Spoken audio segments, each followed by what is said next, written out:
And the good news here is that we don't have mid-90s in the 7-day forecast, which I'll show you at the end of the forecast. Well, let me start you this morning. We had some blue skies in Boca, but then during the afternoon, gloomy gray skies, some rain showers rolling on through, and we had a lot of moisture for much of the day due to the tropical wave that is now pushing into the Gulf of Mexico. So that means a drier day for us tomorrow.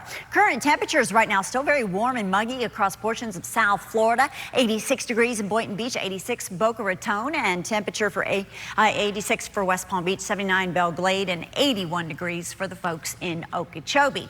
Now, as far as the winds are concerned, we are expecting breezy to windy conditions on Monday with sustained winds around 20 miles per hour at times. Right now we have winds out of the east at 15 for West Palm, 14 for Boca, and on the Treasure Coast anywhere from about 9 to 12 miles per hour right now in Fort Pierce. So with those easterly winds, we could see some coastal showers move on shore overnight. The majority of the moisture that kept us soggy this weekend is now pushing into the Gulf. We'll stay breezy with scattered showers through Monday morning, but a little more sunshine and a little drier overall. Here's the current radar, and you can see still more moisture out there in the Atlantic. So from time to time, some of that moisture will push onshore overnight and into tomorrow morning. So make sure you have your umbrellas for tomorrow morning. We could see some showers in the area.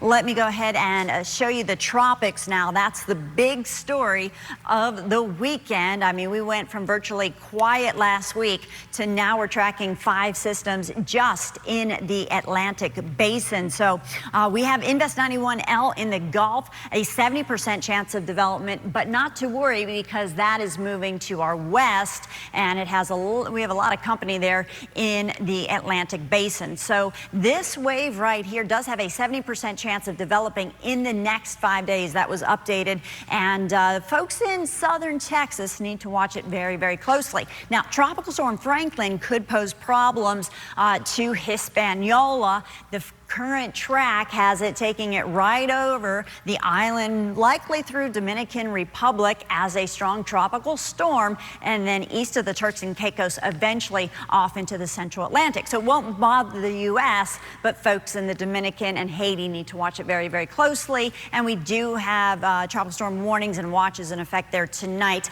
All the models in pretty good agreement. There you can see the warning for the southern coast and the watch for the northern coast of the Dominican Republic. Also watching Emily.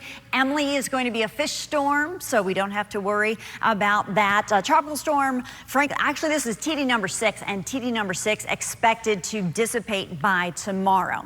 And there is Hillary out in Southern California. Lots of rain tonight. It is racing off to the north. All right, let's talk about what we can expect tomorrow for rain. Look for some showers first thing in the morning, 8 o'clock, showing some activity through the morning hours. Then we kind of dry out and a little more moves through, but overall the second half of the day looking nice and dry for us on your Monday, but it will be hot and humid with feels like temperatures in the low 100s. Right now we are not expecting a heat advisory. Here's your 7-day forecast. As you can see, temperatures staying near normal in the upper 80s to 90 degrees and lows in the upper 70s to 80, drier for your Monday and Tuesday.